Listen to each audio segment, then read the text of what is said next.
down an impending supply chain crisis in a few weeks. Our national security is threatened by amateur individuals sharing classified war plans in group chats. Our communities are threatened because Trump released hundreds of criminals back onto the street. Our freedoms are threatened because the Trump administration abandons the rule of law and due process by deporting an innocent man and even American children. By every metric, Donald Trump has failed. But instead of trying to put out the fire that he's caused, he's pouring gasoline on it by cutting $880 billion from Medicaid that will make healthcare more expensive and less affordable. He wants to take food off of the table of American families, children, and veterans. And he's doing this all for one simple purpose: to put into place massive tax breaks for his billionaire donor funds. The Speaker went to the White House yesterday to get his marching orders, but if House Republicans want to avoid tying themselves to this sinking ship, they need to vote against the Republican budget bill. You'll see House Democrats fighting back at every step of the way this week and next week as Republicans try to pass their dangerous and extreme budget. It's my privilege to introduce Vice Chair of the Democratic Caucus, Ted Lieu. Thank you, Chairman Aguilar, and honored to be here with Representatives Mannion and Delaney. Donald Trump's first 100 days have been one of the worst first 100 days of any U.S. president in history. That's because his policies are harming America, and the American people have noticed. Multiple polls show Trump's approval ratings plummeting. An Associated Press poll showed him at only 39% approval, 59% disapproval. And a recent Washington Post poll also shows him at only 39% approval, the lowest of any U.S. president in 80 years. One reason is because of tariffs. His indiscriminate tariffs have increased prices. I urge all of you to look at a statement from the International Longshore and Warehouse Union. They put out a statement saying that the tariffs are crushing the working class with higher prices. And what's even worse is we don't even understand the rationale for these tariffs, because the White House has put out two completely different rationales. One of them is we're imposing these indiscriminate tariffs to try to strike deals to go to a zero tariff situation with other countries and have more free trade, reduce trade barriers. And then you have Donald Trump saying over the weekend, I'm doing these tariffs to create an external revenue service, to use this as a permanent revenue source to take the money that consumers are paying and inject that into the federal government. Those are completely opposite rationales, and the White House can't even figure out why it's doing these tariffs. And then let me just conclude now about Secretary of Defense Pete Hegseth. I note that he has recently spent taxpayer funds for a makeup studio. I hope it's going well and making him look better on TV.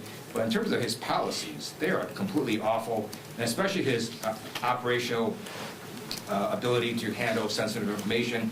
You may have seen recent reporting showing that his phone number has now been all over the internet.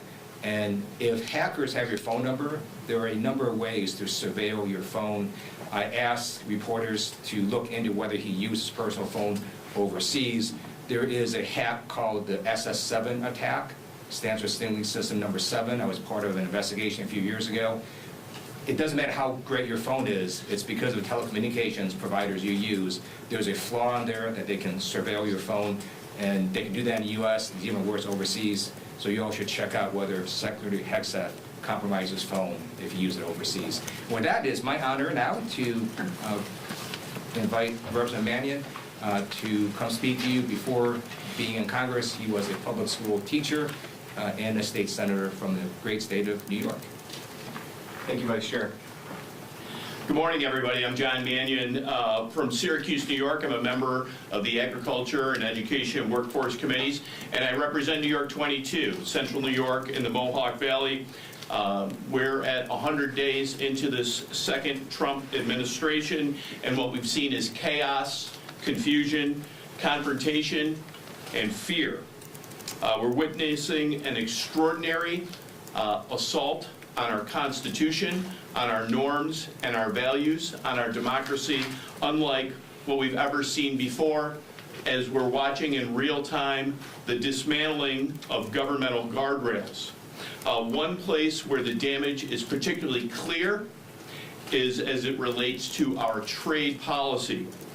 Tariffs should be used with precision and purpose, but not as blunt political instruments. I believe now is the time for Congress to reassert the constitutional authority it continues to cede to the executive branch, and tariff policy is a good place for that to start. New York 22 has a long history of manufacturing, of innovation. We have a vibrant agricultural sector and world-class research institutions. We're home to the largest private investment in the history of this country with Micron's historic $100 billion project to onshore semiconductor chip manufacturing in my district in Clay, New York. It's a transformative project that will create thousands of jobs and solidify our region's role in the global economy and the global tech economy. But just as importantly, it is about making sure that our national security and the resources that we use to preserve our national security is happening right here in our country. My district is a down-the-middle district. We have representatives at the state legislature and the counties that are both Republicans and Democrats. CHIPS and Science was a piece of legislation that required all levels of government from both parties and stakeholders and experts in the field to negotiate it, get it right, so that we can make sure that we put our national security at a premium and the emerging threats as it relates to supply chains. We had to address that. We did address it. It was done in the last Congress, and as a result, that project is moving forward.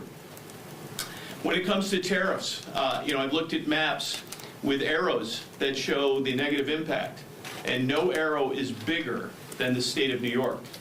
I live less than 100 miles from the Canadian border. My mother grew up in a town called Chateauguay, New York, which is 5 miles from the Canadian border. But you don't have to be 5 miles from the border to see the impact that already exists. Tariffs are necessary tools that can be used for national security, for protecting hardworking Americans and their jobs, and to grow that. But the current administration's approach lacks strategy and nuance, fails to recognize beneficial relationships between our friends, our allies, and our business partners like Canada. In Central New York and the Mohawk Valley, we rely heavily on trade with Canada for both imports and exports.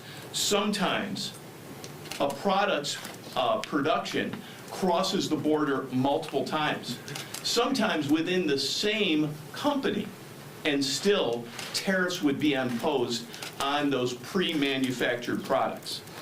Materials come from Canada, and our products go to Canada. We have multiple industries that are being impacted in agriculture, lumber, metal production, as I mentioned, our building materials for an important plant that is coming into my district. There are double and triple tariffs that are hurting the bottom line. They're hurting jobs. Contracts are being canceled.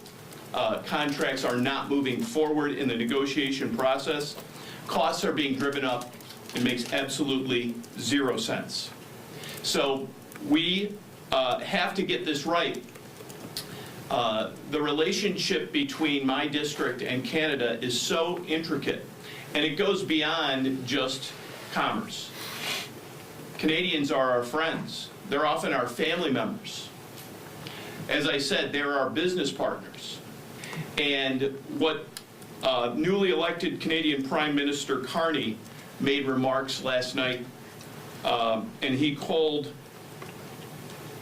this the American betrayal. To hear stories of Canadians taking American products and turning them over so as to easily identify that product as American-made is unbelievable, something that I would not imagine in our lifetime. And it is an unnecessary act because of the unnecessary acts that have come out of this administration. The Prime Minister pledged to find new relationships and new agreements with reliable trade partners outside of the United States of America. And I do agree that describing this situation as a tragedy is accurate. My conversations with New York farmers, including dairy producers, owners of apple orchards, maple syrup producers, and other industries like lumber, the interconnectedness between New York State's economy and Canada is vital to our collective success. Items like fertilizer, potash, these come from Canada. 90% of our potassium, not just in central New York, but all across this country, comes from Canada. So we must use precision when it comes to our trade policy. Tariffs are basically a tax on American consumers and businesses, continues to drive up costs for essential items like groceries, fuel, agricultural supplies.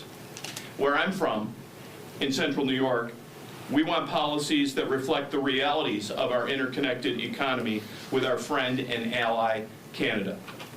America, the people of New York 22, our farmers, we all need policies that make sense, not a whipsaw, on again, off again tariff game that this current administration is playing. It's reckless. The impact will be massive. There will be waves of negative impact on multiple sectors of our economy. And that means it's going to hurt hardworking Americans. It's going to hurt small businesses. We must restore our standing as a reliable trade partner, not just with Canada, but with our other allies and trade partners around the world. Simply, we are hurting consumers. We're hurting Americans. We're hurting businesses because of a lack of a cohesive strategy. We need to be more thoughtful. We need to be more targeted. We need to strengthen our economy without placing undue burdens on hardworking Americans. So I ask that we have sanity to our trade policy and that we restore our country's standing around the world, not just as a reliable trade partner, but as the beacon of democracy around the world. Thank you. I appreciate the opportunity to speak, and with that, I'll pass along the microphone to my colleague, Representative April McLean Delaney.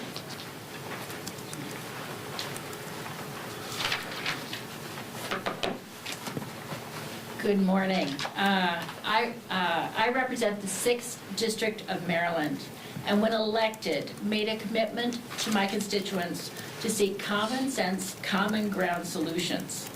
Sadly, the past 100 days, I've desperately been trying to find either common sense or common ground. And in fact, the chaos that has ensued has hurt everyone within my district. My district is as economically diverse as any district in the country. It starts not far from here in Montgomery County, where NIH researchers are curing cancer, and NIST employees are establishing parameters for AI innovation. And it goes all the way to beautiful Mountain and Western Maryland, where family farms are providing their bounty to our community, and it borders West Virginia and Pennsylvania. In my district, no one has escaped the harmful impact of Trump tariffs and isolation policy or his indiscriminate cuts to federal workers. I represent over 35,000 federal workers at agencies such as NIH, the National Institute of Cancer, NIST, our Fire Academy, and Fort Detrick. Farmers are very concerned about selling their crops because of tariff impacts, but also because of markets drying up. Markets they normally sold into, like through USAID or through SNAP programs. And cancer and innovation researchers and the surrounding biotech and tech private markets have been dealt a devastating blow from government cuts to both agencies and research and innovation engines. Small businesses and consultants are cratering because of lack of business. And this in turn is hurting everyday smaller businesses, markets, salons, sole proprietorships, who depend on spending in their community. And this includes tourism and business linked to our 7 national parks in this district. We are home to the C&O Canal, which gets as many visitors per year as Yellowstone. With respect to specific examples, last week I toured the Volvo factory in Hagerstown, Maryland, where they make Mack trucks. I was privileged to even get to drive one. They produce the engines and the axles for these vehicles and are pioneering some EV technology. But in the short term, they told me they have 1,700 workers. But instead of reshoring and bringing innovation and investment into the United States, Volvo is projected to cut 50 to 100 workers due to tariffs and economic insecurity. They do not know how the market will react, and more cuts might come later. Moreover, I have met with each of my 5 county farm bureaus: Montgomery County, Frederick, Allegheny, Washington County, Garrett, and they're all concerned about crop market prices, SNAP, and reimbursement for investments they've made into their farms, which have not been reimbursed by government programs for which they were promised. It is a tsunami hitting them from every angle, and toppled with that are threatened cuts to Medicaid, Medicare, and Social Security. And of course, rural health clinics are really at risk in my district because of their dependence on Medicaid. These self-inflicted, nonsensical, penny-foolish and pound-foolish policies are impacting our economic security, our U.S. competitiveness, and our national security. Much more to say, innovation, and our trust internationally in the U.S. and the U.S. economy and our U.S. dollar.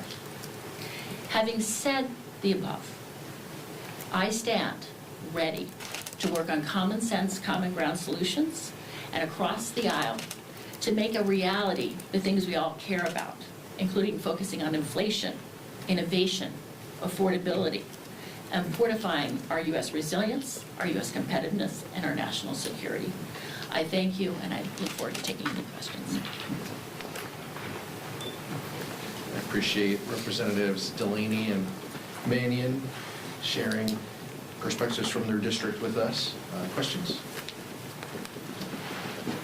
Michael? Good to see you, Chairman. Former President Trump told The Atlantic in an interview they published yesterday that he doesn't think Democrats have a leader or know what they're doing. Given your criticisms of the president's first 100 days, how do you respond to that? And do you see criticisms of the party lacking a leader as a challenge going into 2026? Not at all.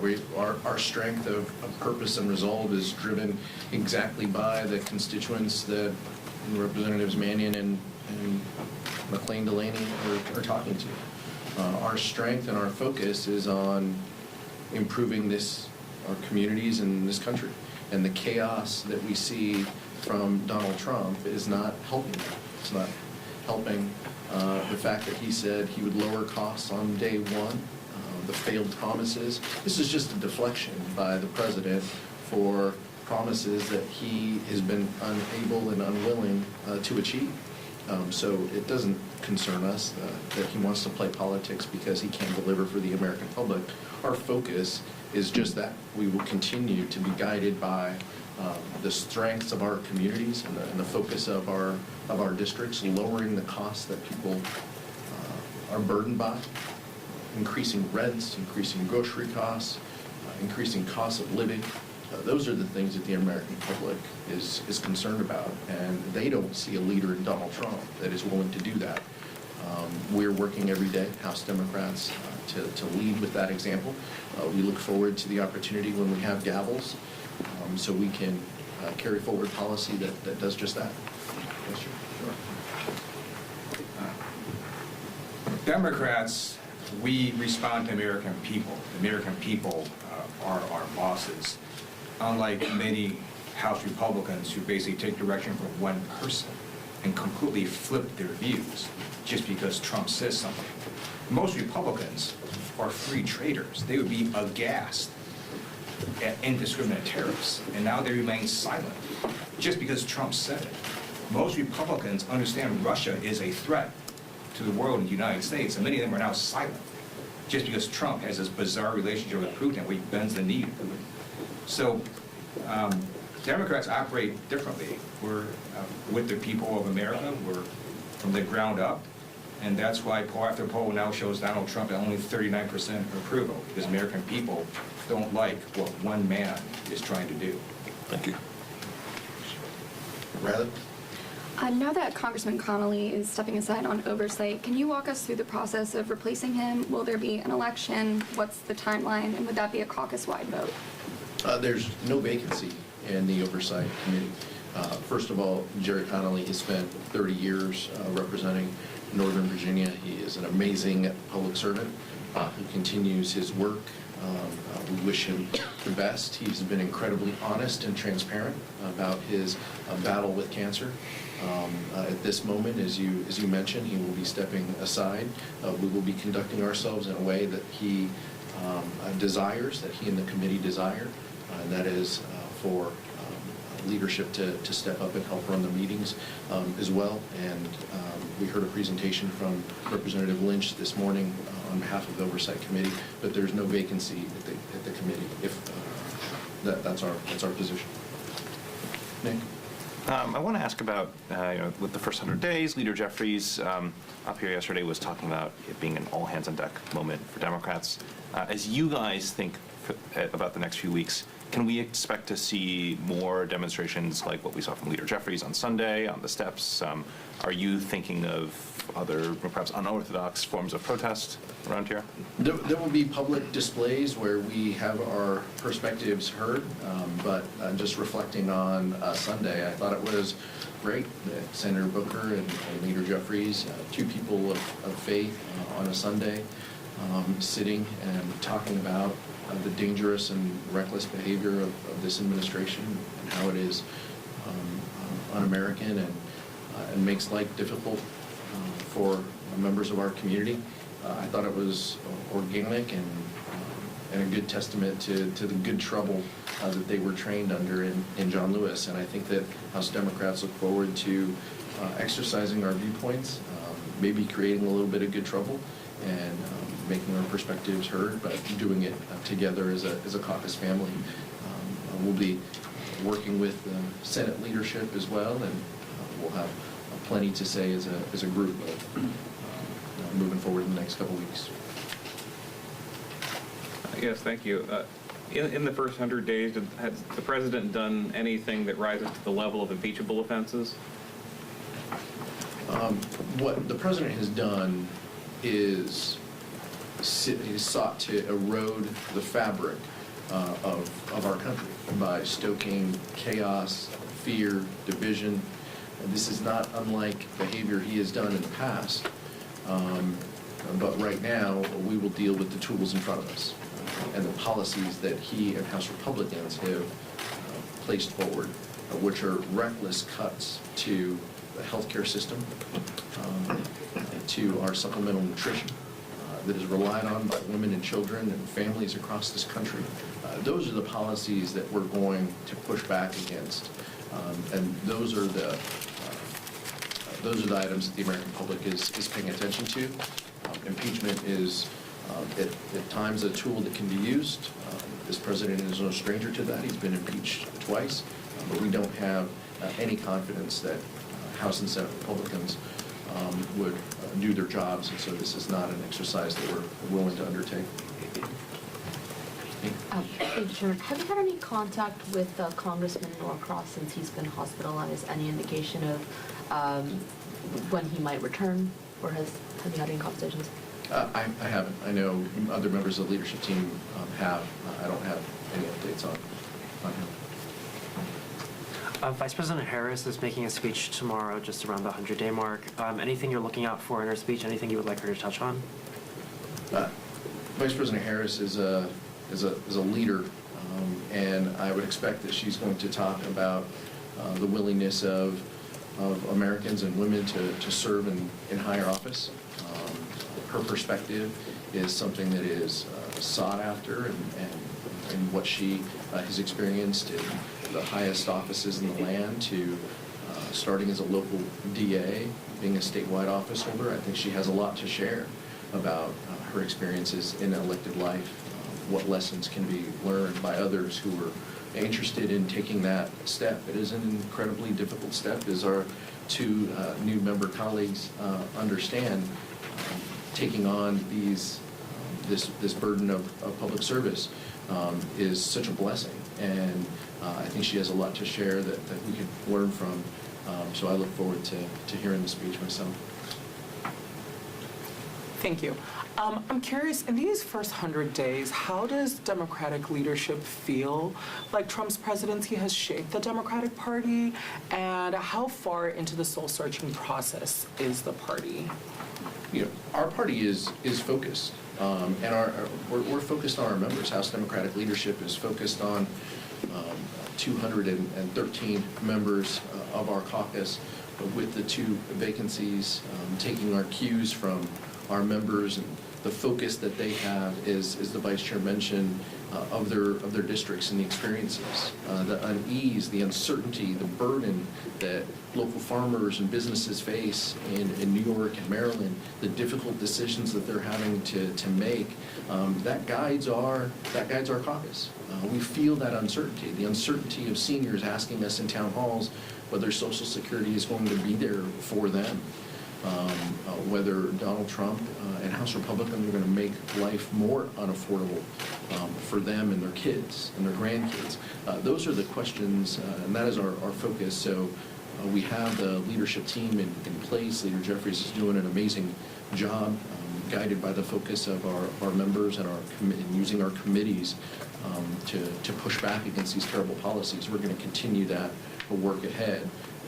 But Donald Trump is also, I would say, a galvanizing force. It's something that unites us because of how dangerous and careless he acts, using the highest office in the land. Democrats are trying to help the American people not be hurt by Trump's harmful policies. I was talking to a small business owner. She makes plush toys. They're actually patriotic plush toys, represent different states and so on. And she had her shipment, they're made in China, and so the shipment was on the water, and then tariffs come in, and now all of a sudden she has to pay $40,000, $50,000 when they arrive in the United States. And those costs are passed on to consumers, but she's now come up with all of a sudden $40,000, $50,000 she never had before.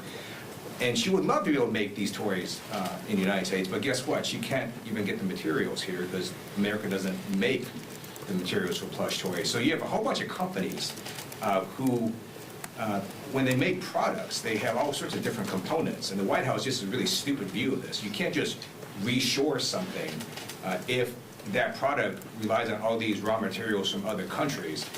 It gets very, very complicated. They have this very simplistic version that you can just reshore these companies. Well, you can't do that. And because you can't do that, what's going to end up happening is just going to harm American companies and American consumers. And we just want the administration to get rid of these indiscriminate tariffs and put rationality back in the economy and lower prices. Last question.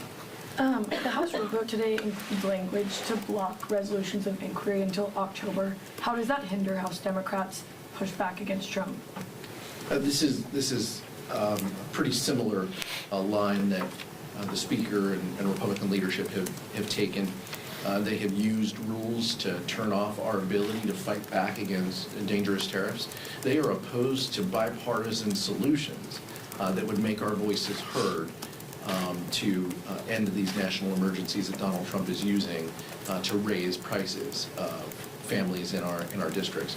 So this is a tool that the leadership has chosen to use and to put off future votes, put off opportunities for us to work in a bipartisan basis. I'm not surprised by it. This is something that they have done, and I would imagine will continue to do because they are afraid that both Democrats and Republicans oppose their dangerous and reckless policies. Thank you. Thank you, Mr. Thank you.